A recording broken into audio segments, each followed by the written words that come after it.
Hello, welcome to today's episode of Jolenes Books and Writers Talk. Our guest today is award-winning author Marie Q. Rogers, aka Pat Karen. In her bio, we have over the years, I dabbled in writing off and on. I majored in literature at Eckhart College, but life, as it so often does, intervened. Work and family left me little time to write. Then I retired. The next day I sat down to pen that first novel, The Long Road to Namai, which I published in two parts, Trials by Fire and Quest for Namai. Writing is as essential to me as breathing. I live in North Florida in a modest house.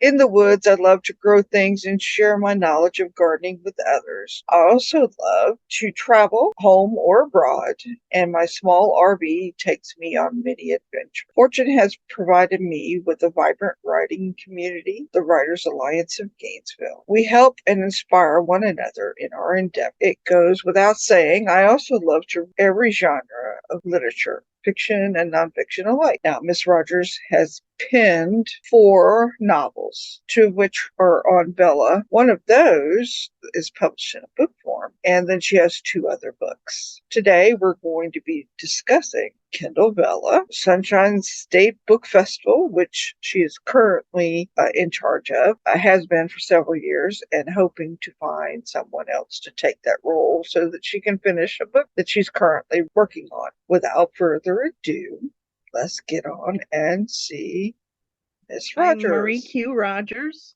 I'm a novelist, among other things, and we're going to talk about my books today. You have 4 or 5 books out already? 4. Okay, and 2 are on Kindle Vella. One of them that's on Vella is also in book form.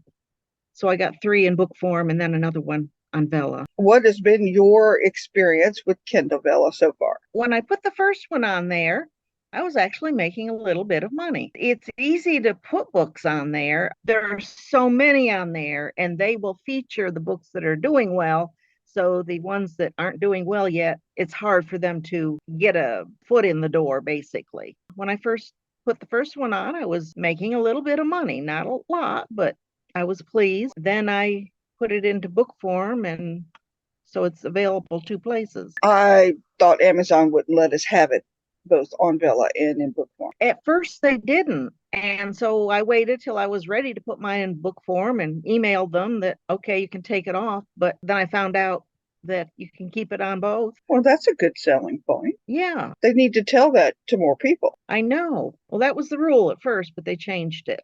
I have a similar experience. I made pretty good the first 4 months, even with nobody reading them yet, just putting them on there. They were paying, which is always nice, but Sure. it's hard. It's nice to have them read. Right. Yes. It's very difficult because you're adding chapters and they're charging so much per word, per 100 words. And they Yeah. want you to keep the chapters fairly small so that people have to keep purchasing coins. They don't feel it Yeah. as much if the amounts are small, kind of like gambling. I keep my chapters around 3,000 words.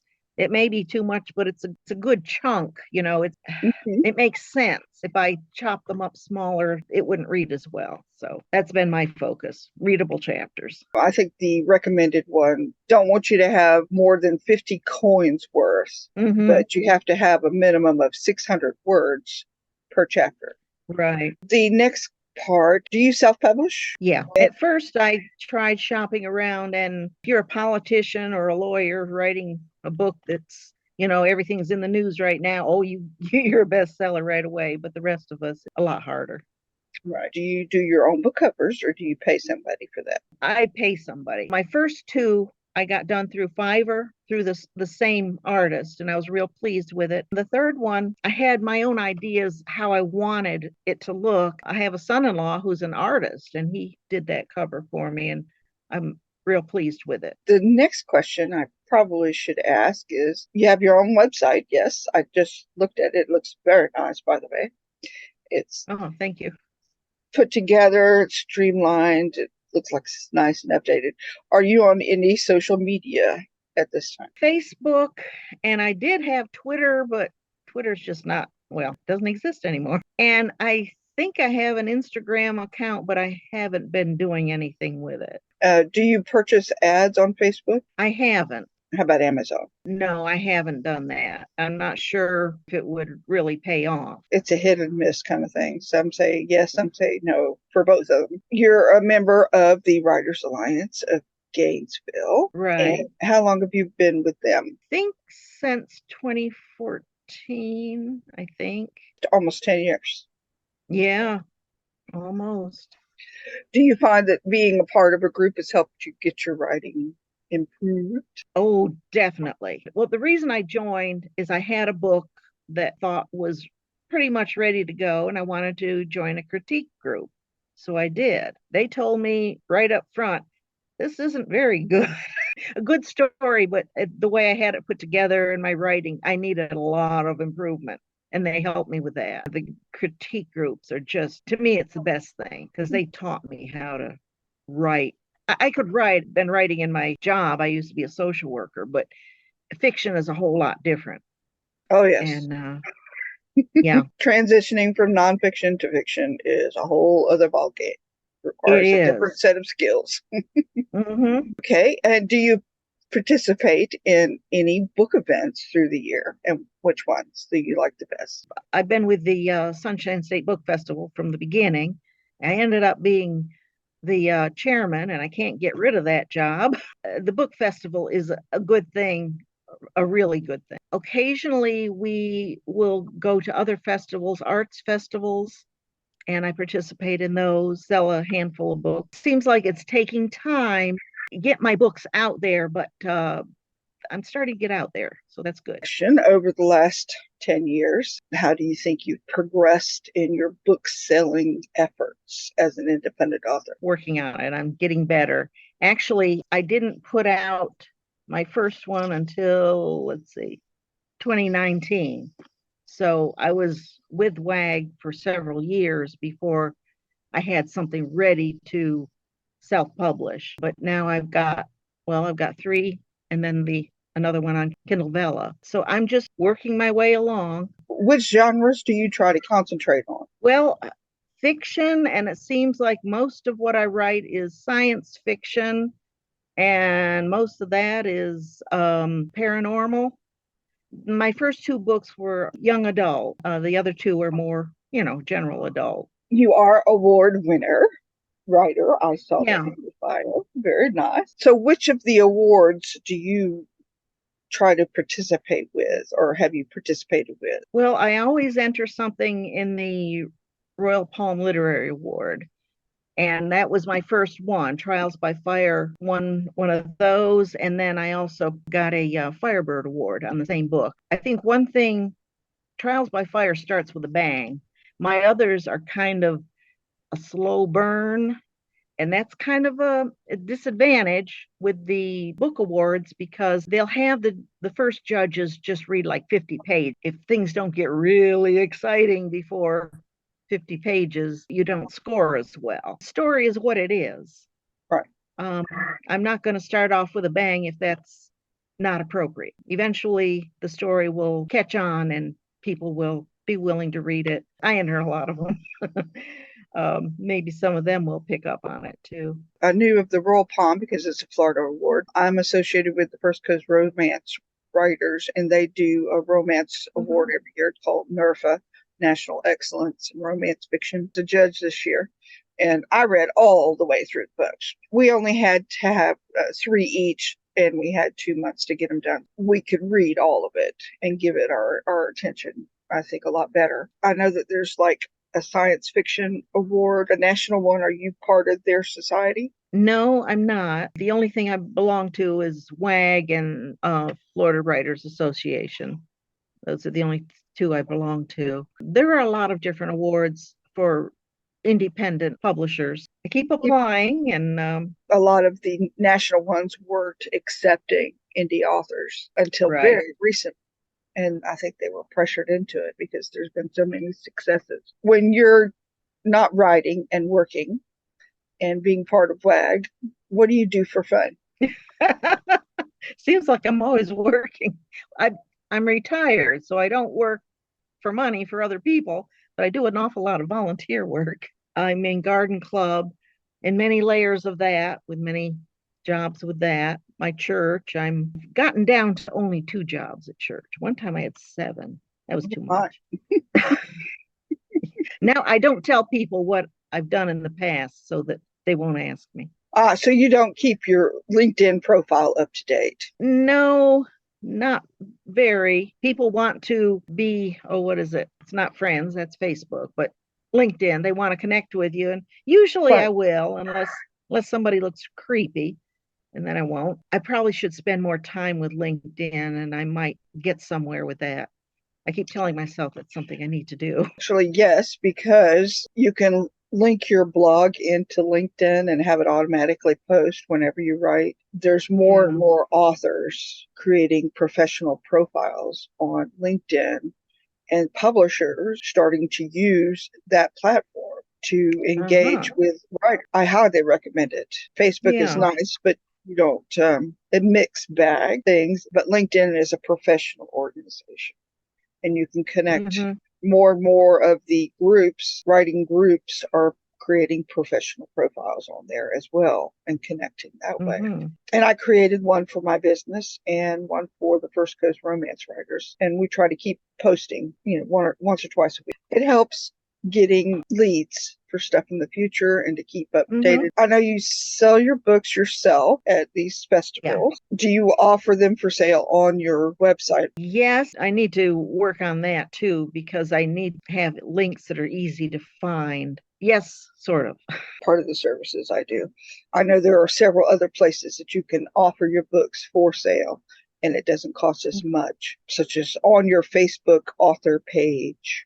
You can create an online shop, sell your Mm-hmm. books through them. Of course, they're going to take a percent. There are several others. You have a WordPress site Yes. or can use the free WooCommerce and they create a shop for you on the side and put your books up and shipping and get an email and say, hey, you sold a book and mail it and voila. Ah, that's on So WordPress.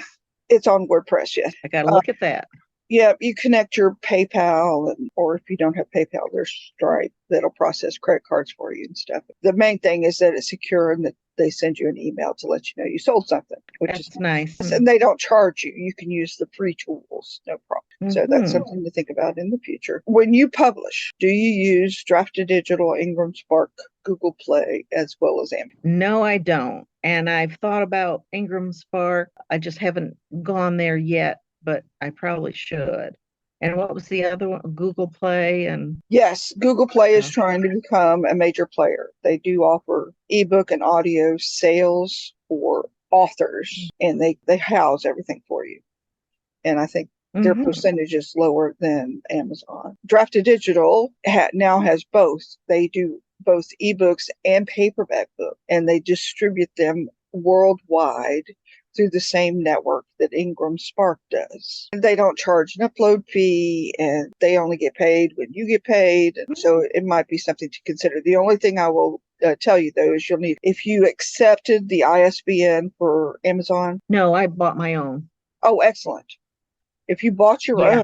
then you can upload them to Drafted Digital so long as the format is the same, ebook format Mm-hmm. or paperback format, and you can distribute them. And it takes like 2.5, 3 weeks to go through the entire network, to go to Mm-hmm. Canada, Australia, United Kingdom, Italy, Germany, and all your books get distributed that way. I'm trying to get more and more indie authors to realize that Amazon is not the end all be all. There are other Right. alternatives for us now. And Yeah. Ingram Spark is a great place if you want to do hardback books with dust jackets and stuff like that, a specialty book. Because I know a lot of fantasy authors use their services to create the special expensive books. You don't make a lot of money on that, just to let you know. Mm-hmm. But it's just Well, nice to have your books in hardback distributed mm-hmm. to libraries. Yeah, libraries would be nice. Yeah. Mm-hmm.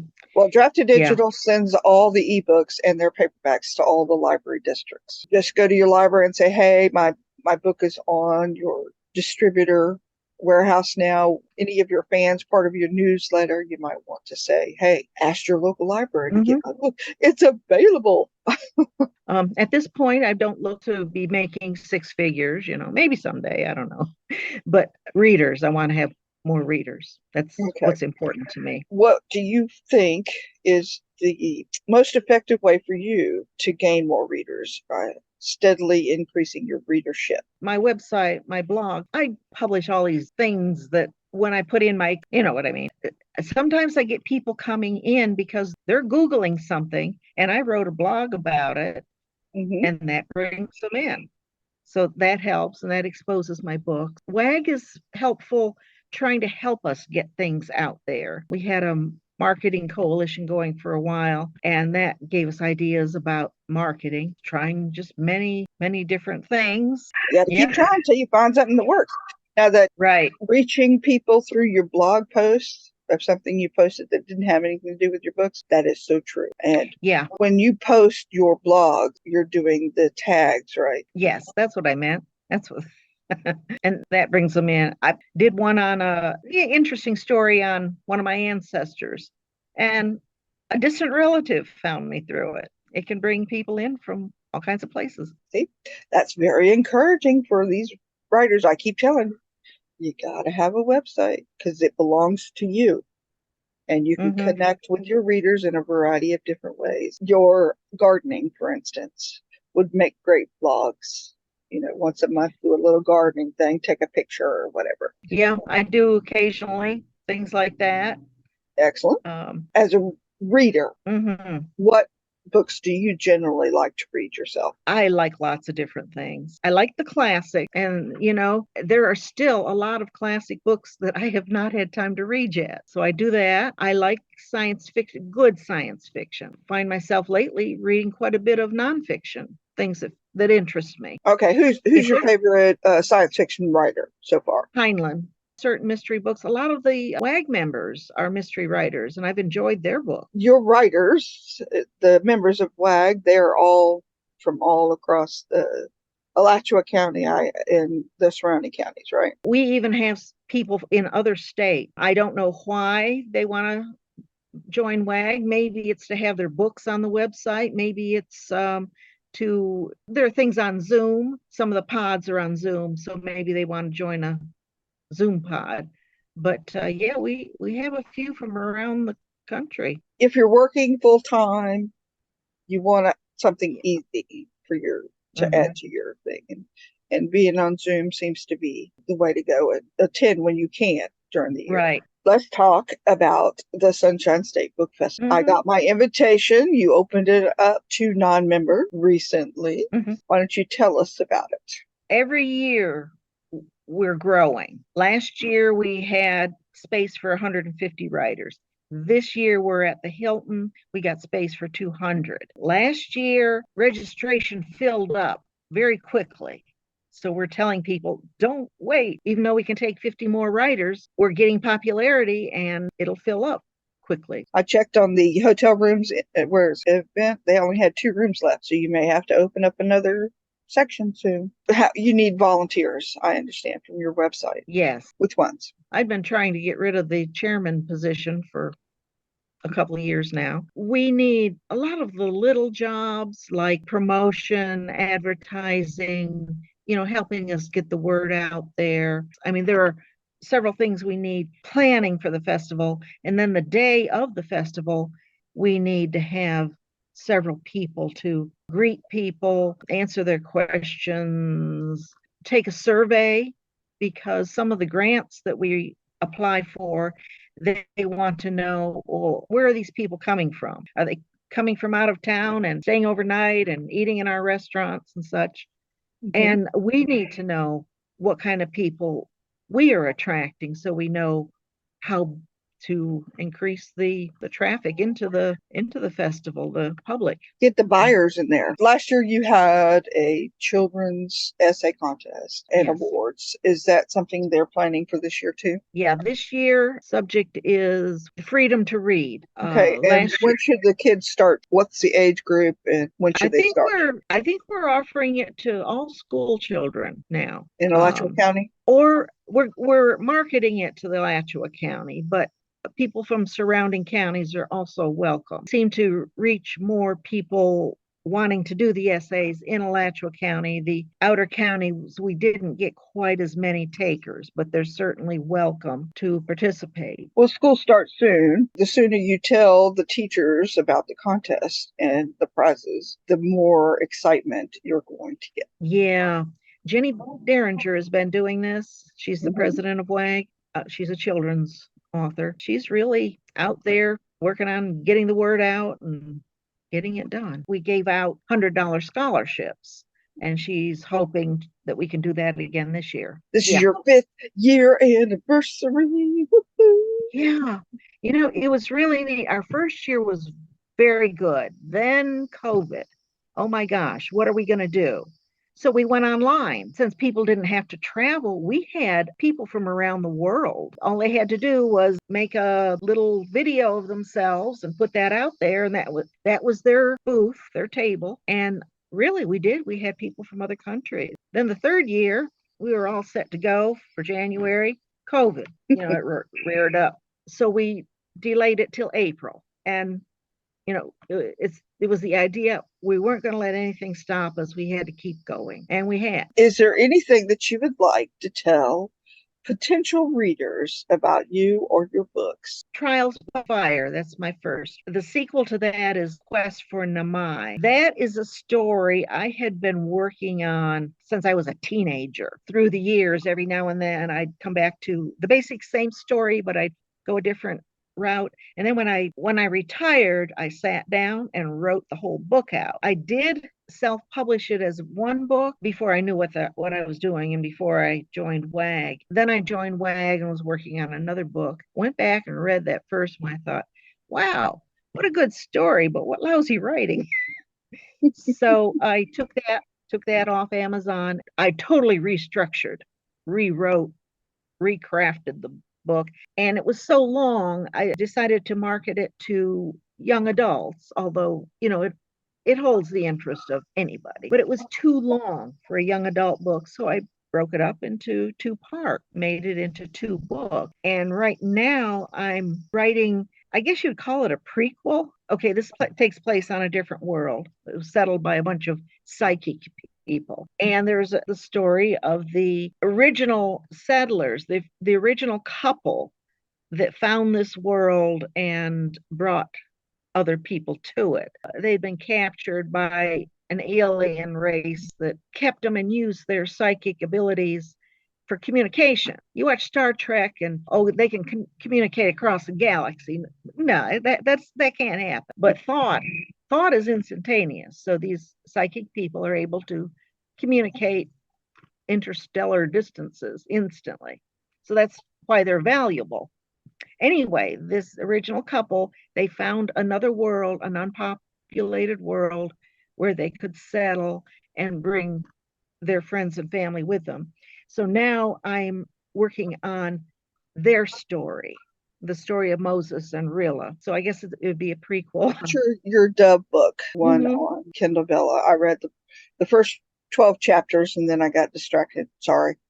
I plan on finishing. I was Uh-oh. thinking to myself while I was reading it, it's kind of prophetic, Oh my gosh. with what's When going I was on now. writing, I know I was writing it, and then all these things started happening out in the wide world, and my gosh, uh, It was beamed into your brain. Oh my God. it seems like it, and things still. There'll be something in the news, and oh my gosh, I put that in my book, and I'm thinking maybe I should go back and rewrite that book and have it nicer, but that wouldn't be as interesting. What I'm thinking is that it is a tale to warn people the Yeah, possibilities of what could happen. I know, and I hope it doesn't happen that way. I hope my book doesn't come true, Me too. There are other science fiction books that were written and things came true that they talked about. Heinlein invented the microwave oven. He had people flashing foods. Well, that's what we do. Well, I'm still waiting for my flying cars and my instant beaming to wherever it is I Hmm. want to go. Well, that's in my first two books, Trials by Fire and Quest for Namai. One of the psychic abilities people have it's called Roshiru, where they can dissolve their bodies and then instantly reappear somewhere else, wherever they want to be. Oh, nice. Yeah. Nice. Unlike in most of the science fiction you see, where they take their clothes with them, they just take their bodies. So Oh, so that could be. they it could be embarrassing, but It it could depends be. on. Do you have like a world Bible written up with names and definition? Yeah, World well, at building the Bible. end of every book, I do have a glossary where I define the terms to people. Okay. And I also have a cast of characters so that, if they want to keep these people straight, they can look in the back of the book. Oh, yeah, that's so and so's child. I just make people up as I go, and it says, "Oh yeah, I think I already used that guide to do this. I need to make sure I put it Oh, down." yeah. Yeah, when you're writing, and sometimes I find myself changing names. No, can't do that. Got to settle on one name. I do keep a list. Season of the Dove, because I have two sets of people traveling separately. One is like 2 weeks ahead of the other, and they're going to the same places. I had to draw up timeline and keep track of who's where at this time so it'd be accurate. The one I'm working now, the tale of Moses and Rilla. Moses started out as a slave in the South, who escaped. I've put some of my ancestors in helping him along the Underground Railroad. Okay. I thought that was fun. Well, of course. I'm using some of my ancestors in too. If you can't Hmm. use the crazy ones, what good are they? Right. Oh, the crazy ones are the most interesting. True, true. Is there any tips that you can give, like top two, for up and coming writers? One thing would be to be honest, write from the heart and from the mind. Don't go with what's popular, go with what is real for your story. The story should tell itself. Don't try to put in things that don't belong. Don't give up, and don't be afraid to rewrite and to take some things out if you have. Rewrite and rewrite. My One of my problems is, well, I got it out on Amazon, and oh gee, I should have wait, no, no, no, let the story be itself. Let it grow up. It's got to go out into the world and make its own way, just like a child. You can't keep nurturing it. Well, except to get it out to readers. Well, I want to thank you, Miss Marie Q. Rogers, aka Pat Karen, for joining me today on this podcast. Well, thank All you right. so much.